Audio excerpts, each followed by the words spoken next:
what are you going to make adjustment-wise to that race car to make it a race-winning car? Next stop probably be about 25, 30 laps. Really, you know, we've had to loosen the car up a lot to run back there in traffic. To get a position to get him out front, we're going to have to tighten the car up a little bit for that clean air. How many times we heard Jeff Gordon's aero package works best when he's out front in clean air, and that's where it's working tonight. We've heard him say that several times on the radio, Steve Burns. Matt, with Mike Beam, crew chief on the 32, 100 to go. What's your strategy, Mike? Well, I'll tell you, I really don't know right yet. You know, we tightened the car up, we boosted it up. You know, it's pretty balanced right now, but it's a little bit farther behind. I don't know what to do right now. We're going to try to stop here and try to just roll the dice here. So we freed it up, it wasn't good. We tightened it up, and it's decent. So we just want to change some air pressure here and just see what we got. The leader is no longer the fastest car on the racetrack. Second place, Matt Kenseth is right now. He's about 0.2 of a second quicker than the laps being put down by leader Jimmy Johnson. But a guy that has a fast car, we just talked to him, Ricky Craven, in that 32 car. He's right there with some of the fastest cars as well. We look at the Fox tracks. This is Matt Kenseth, our second place. You see the miles per hour here. That was down in the middle of turn 1 and 2, down the backstretch. He's at about 2 1/4 seconds behind our leader right now, Jimmy Johnson. And Kurt Busch gets a run. I believe Kenseth let him go. I think Kenseth knows that Busch is a little bit quicker, so he let him go. Plus, trying to get to that fuel window, Larry. And we know the speeds are faster, and I talked about this earlier. The faster you run, the more fuel you're going to use, and it makes it hard to base it off fuel mileage you were getting in the beginning of this race when the speeds were slower. Oh, yeah, you're going to pick up fuel. You know, you're going to start burning more fuel. Let's go all the way back to lap 11 when Kurt Busch brought out the first caution of the day after 11 laps had been completed. Here it is. It was in the daylight then. Almost hit those water barrels in that retaining wall there at the entrance of pit road, but right here he got it fired back up. Jimmy Johnson was leading the race. He beat Jimmy back to the line, stayed on the lead lap, and here he is in second place. Jeff, what you got, bud? Guys, I'm sitting there watching that 17 car and watching his lap times. There's something going wrong with that 17 car. He's dropped way off the pace, and Dick Bergen, I think you got some information on him. Yeah, unfortunately I do, and Matt Kenseth's problem is that he has a vibration in that automobile. The crew is on the wall. They're getting ready to bring Kenseth in. If he does come in, they're going to adjust the chassis with a round, but it is the vibration that they are concerned about. He's on pit road right now, 45 miles an hour. We know if he's pitting here, no matter if they fix the problem, he'll have to make one more stop. He'll have to make an extra stop than everybody else to just stay green. Unless he catches a caution, he's out of it. There he comes, Kenseth on pit road right now. About the only thing they can do to try to fix this problem conveniently, at least, on a pit stop is to change 4 tires and hope that something had gone wrong with one of those 4 tires, causing the vibration. Kenseth, disappointing on pit road. He had a shot to win it. He's now out and back onto the racetrack. Meanwhile, battle for third place. Mark Martin, Ricky Craven. Craven around the outside takes over third. Yeah, Craven had been wearing Mark out, and Mark was really kind of holding him up. So he let him go, I believe. Craven's on a real tear right now. You know, Jimmy, just think about Jimmy Johnson, Larry, Mike. He won both segments of the Winston over here the other night. Started in 20th place or in 10th place in the shootout. Got back to 5th. Had the fastest car. Comes over, wins the pole, sets a track record, dominates the race. I mean, they can get any better than this. And he's a rookie. Is he really? Are you sure? I think we need to go find out. Jimmy, let's just try to be easy on the fuel, buddy, all right? If you can believe it, I've been letting off really early. Well, if he's easing that car, that's bad news for the rest of this field. I don't know I wonder if anybody of his competition was monitoring that. That'd be a scary thought.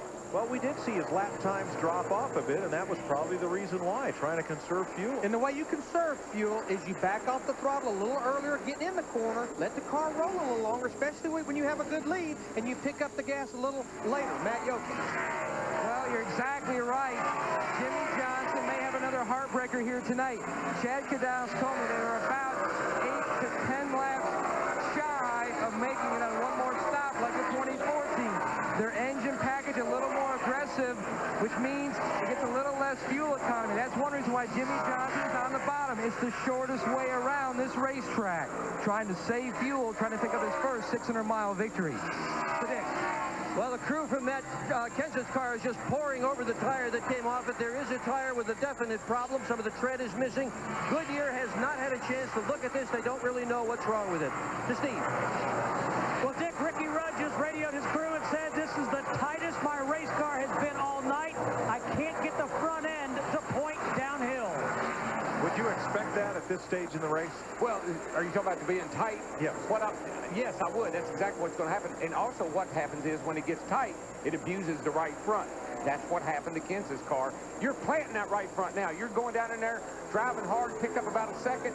You're working on that right front now, and if your car's too tight, you're going to use it up. Another thing you're doing, if your car's tight, the car's bound up, and when you're on the throttle, it has the engine bound up. It's using more fuel. The tighter you are, the more fuel you're going to use as well. You know, Matt Kenseth, even though he was right there not that far behind Jimmy Johnson making that 4-tire green flag stop, he lost a lap and a half as these cars are out there running under green. Well, he's coming back up through the field. He just goes around Sterling Marlin right there. But he has those 4 fresh tires.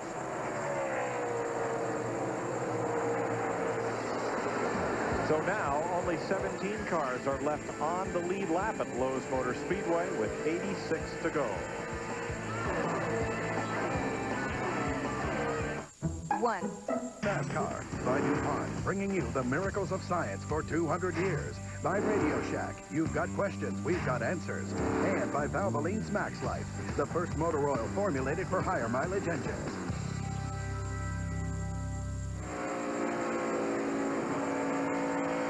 $80 laps, 120 miles left to go here at Lowe's Motor Speedway. Crews and fans looking on the big screen, seeing what you're seeing. Seeing Jimmy Johnson now lead 230 of the 320 laps, and Kurt Busch 1.3 seconds back. Everybody else, it's a ways. Ricky Craven 8 seconds back. Mark Martin 9 seconds. Ricky Rudd 12. Jeff Gordon 13. Look at Johnson. Set the track record. Broke Earnhardt Jr.'s 2-year-old record. And as he dominated this race, 231 laps.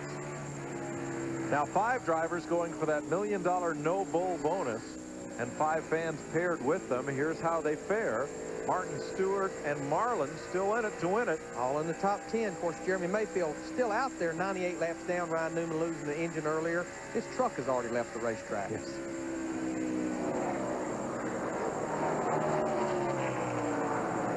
Jeremy Mayfield's come back on the track after repairs, but he's getting the black flag. Yeah, it's getting, you know, late in the race, and everybody's tired. You don't need a guy out there that can't run up to speed, so that's a good call. Matt Kenseth trying to get back onto the lead lap. Former winner of this race, Dick Berggren. Well, to win one of these things, Mike, you have to be good, and everything has to work your way. Kenseth's problem, a flat tire. The reason for the flat tire, a small piece of metal cut one of the belts. Just plain bad luck. Well, you know, sometimes you got to be lucky. And tonight he just wasn't lucky because he was good enough to win this race. He certainly was hanging in there.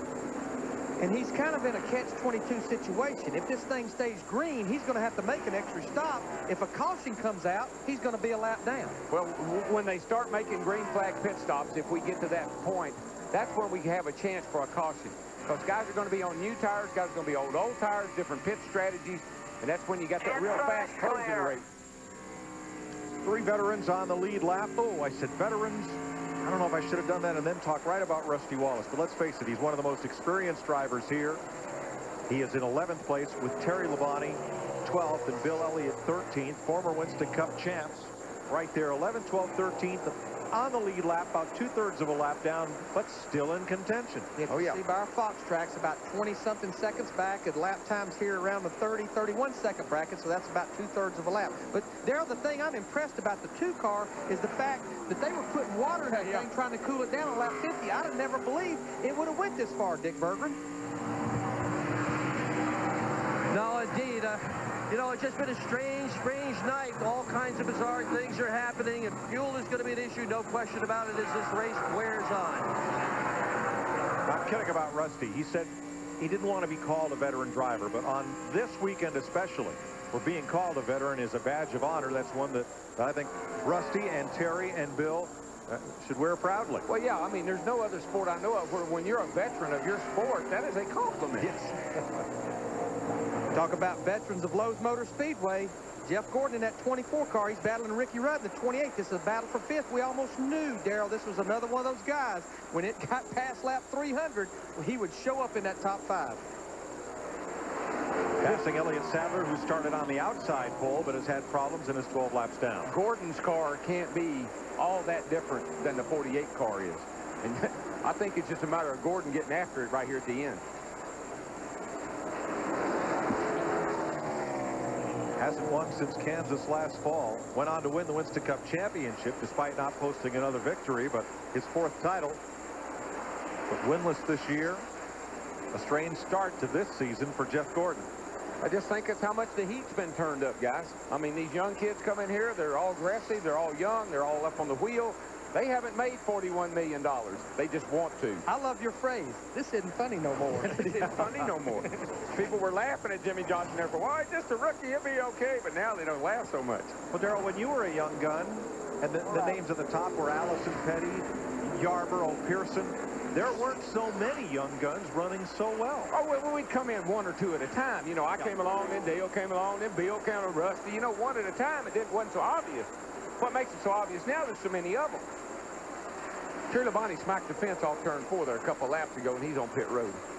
But we are getting to that window where we're getting close to green flag stops. I tell you, a kid that's having a great run. I'm just proud as I can be of him. Casey Atwood, he's been on the lead lap. He's up to 13th position. But Darrell, Mike, I think what has made a difference here is Tony Furr coming on board as the crew chief. Was crew chief on that 25 car, Jerry Nadeau, and that car always ran well here at Lowe's Motor Speedway. You got that right, and they're doing a great job, and that team's due for some good luck. And he's on track to have his best finish of the season, Darrell, 18th at Bristol. Here comes the 32 car on pit road, one of the front runners. Oh, wait a minute. Is that 32? Yeah, yes. Him. Craven will give up 3rd place with this pit stop. And he's got the pit stops. Here comes Tony Stewart in the 20 car. Steve Burns. 5-way, 4-way. Larry Mack, this could be their last stop of the night. They have to have a perfect stop. Jim Carbon on the front tires. Tony Enderle on the rear. No chassis adjustment for the 32. Take a tear off the windshield. Give him a clean windshield. Left side tires going on. No other adjustments for Ricky Craven. Could be his last stop of the night. Tony Stewart is in, completing his stop with left side tires. Full tank of fuel, and the leader, Jimmy Johnson, and Mark Martin are coming in, Matt. And he had an empty pit to drive through. Jimmy Johnson, they are going to make a wagon adjustment. Jimmy was saying the car was tight in and tight through the center and decent off. 4-tire change. Good-looking stop so far, and he's down and away. Michael Waltrop's in, Sterling Marlin, Dale Jarrett, all these lead lap cars, all these scheduled pit stops. Here comes Jeff Gordon on pit road. It's like somebody got on the same frequency. Let's all pit. Gordon and Rudd are in. Well, Larry, if one of the leaders pits and gets 4 of those fresh tires, can you afford to stay out there? Well, there's 2 agendas, and here's our leader right now, Kurt Busch in the 97. If you need to go to where you can make the distance, you're on your own agenda right now. If you can go the distance, you need to run that lap. The downside is, on fresh tires, they're going to be running a lot faster than you. Steve Burns, how about Ricky Rudd? Yeah, they just made a chassis adjustment, Larry, but Ricky said on his way down pit road, don't loosen me up too much. He's been fighting tight. And the stop is completed for Ricky Rudd. Kurt Busch sails through his pit. Dick Berggren.